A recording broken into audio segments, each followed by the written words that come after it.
What's going on, YouTube? It is Mike from the Hardcover Comic here. Today I wanted to talk about five, in my opinion, criminally underrated DC comic runs. Because they're criminally underrated, there are no official releases by DC Comics. So I've got all my custom binds here. So I'll go through them. I'll show you guys some artwork, why I think these are amazing series, and hopefully we can all start a movement to maybe get some deluxes or some omnis or whatever it may be in order to get these books into the hands of the general public and make them available in oversized format because they do have spectacular artwork. So without further ado, let's get this party started. The first book on my list, the first run on my list, really is The Demon by Garth Ennis and John McCree. This ran for about 20 issues, number 0, 40, and then 42 through 58, and an annual as well.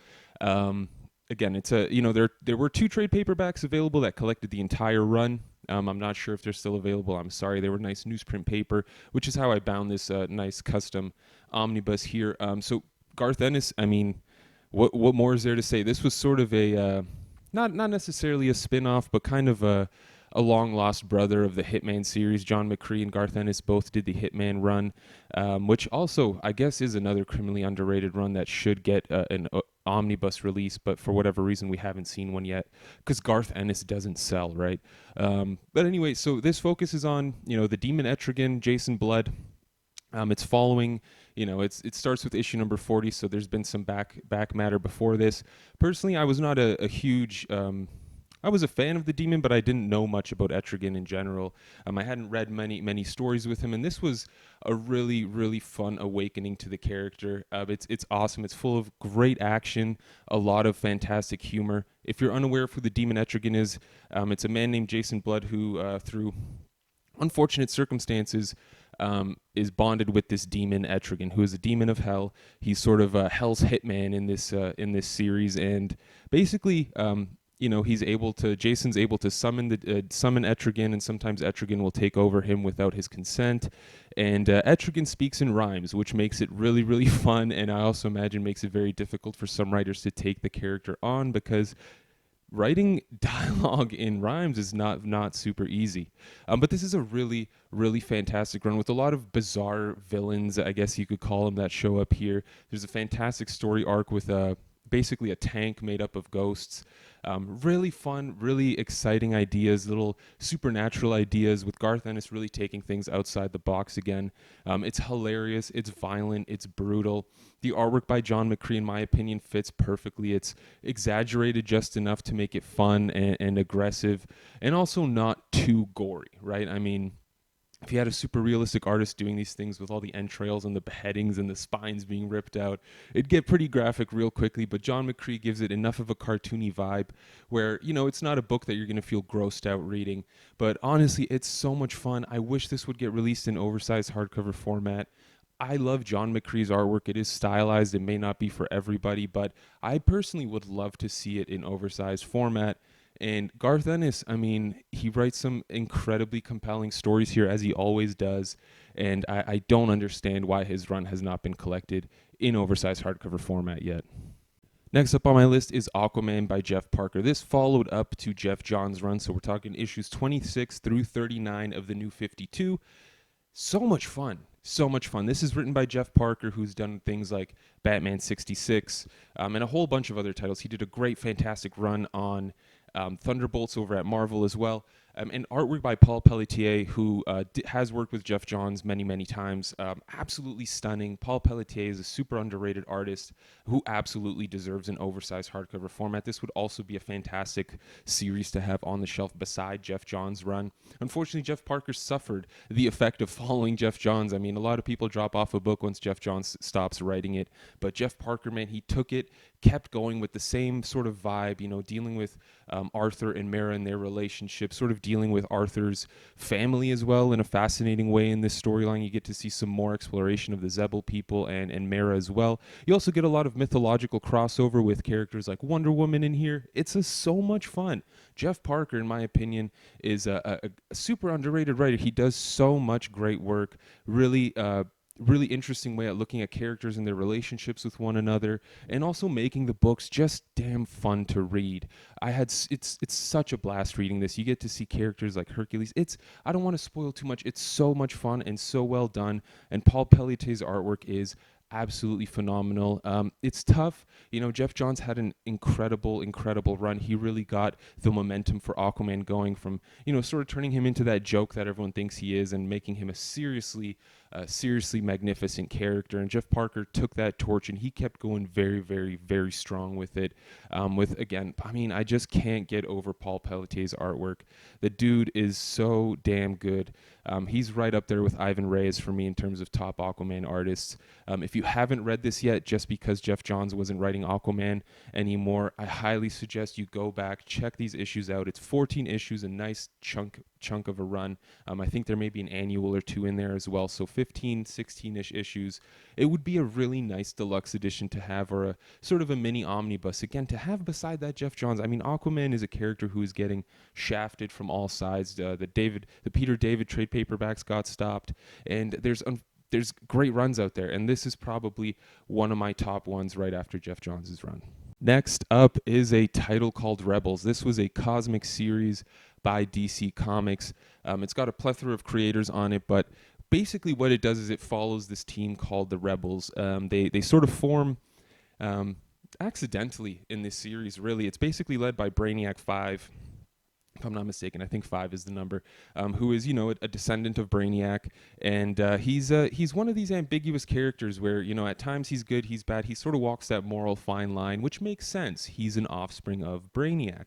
But what's really cool about this is you get to see a slew of characters join the team. You get to see them run in with characters like the Omega Men.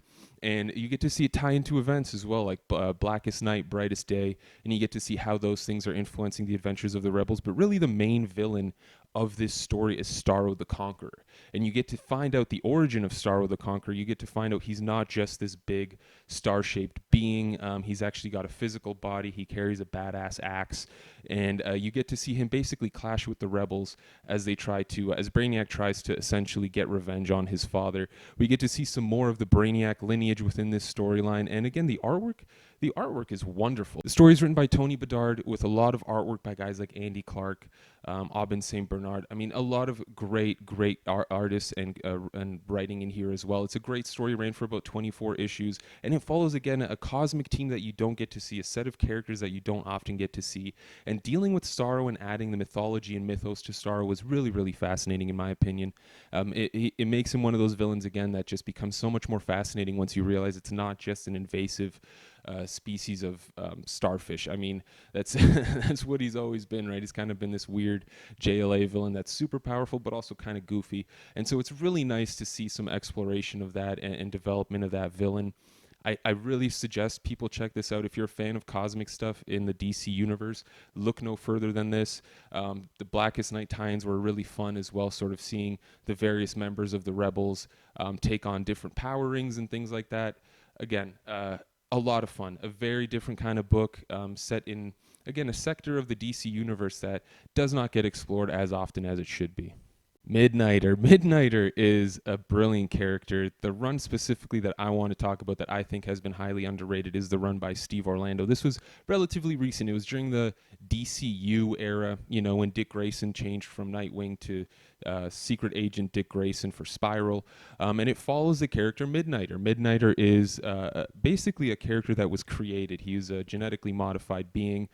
He, has a mother in this garden, sort of. There's all these weird, cosmic terms and things going on here. But anyway, basically the plot of this storyline is someone has invaded the garden and basically attacked, his mother, if you will, and he's trying to figure out what's going on. They've stolen some incredible technology and weaponry that they're going to potentially use to destroy the planet or the universe or whatever it may be. We get to see a wonderful villain created by Grant Morrison return here. Very well done. It's written by Steve Orlando with artwork primarily by Akko.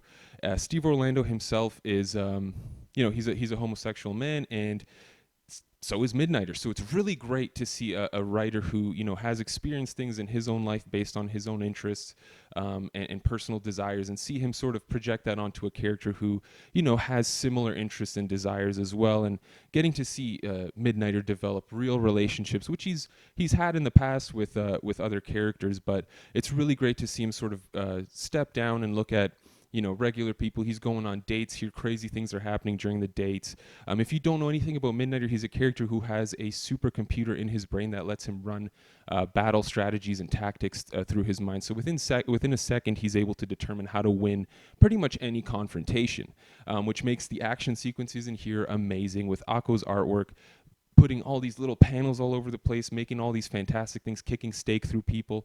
It's so well done. Steve Orlando absolutely knocked it out of the park with this. Some of the one-liners Midnighter drops in here when he's dealing with villains is fantastic. I also do include in this the 6-issue miniseries that came afterwards called Midnighter and Apollo, where Midnighter essentially goes to hell to rescue Apollo. These characters are both from the Stormwatch, Authority, Wildstorm era of the DC universe, and so it's great to see them now integrated into the DC universe and interacting with characters like Dick Grayson.